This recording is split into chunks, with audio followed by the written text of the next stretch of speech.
आपण समजून घ्या की आतापर्यंत पूर्णामध्ये विकास होणं शक्य होतं आणि सहजपणे शक्य होतं, पण आतापर्यंत जे नगरसेवक होते ते आमदार खासदार होते, यांनी फक्त आणि फक्त स्वतःचे खिसे भरणं, हिंदू मुस्लिम मध्ये जातीपातीच्या दंगलीमध्ये लोकांना अडकवणं आणि स्वतःच्या चेले चपाट्यांना, स्वतःच्या कार्यकर्त्यांना कॉन्ट्रॅक्ट कसा मिळेल, ठेके कसे मिळतील याच्यावरती पूर्ण यांचं लक्ष होतं. येणाऱ्या 2 डिसेंबरला मताधिक्यानं आपल्याला निवडणुकीला समोर जायचं आहे.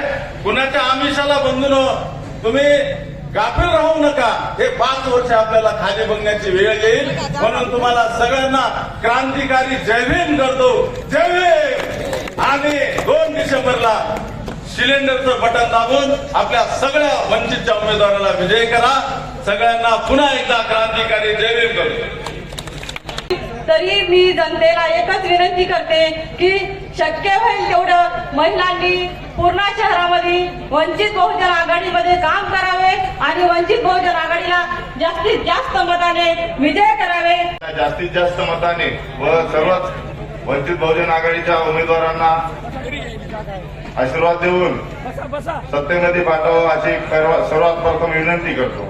किसी का चेहरा देखकर वोट मत करो, बल्कि हमें बाला साहेब अम्बेडकर के हाथों को मजबूत करने के लिए खटाखट तीनों बटनों को अध्यक्ष के बटन को भी दबाना है और उम्मीदवारों के भी बटन को दबाकर तीनों को उम्मीदवारों को विजय कराना है.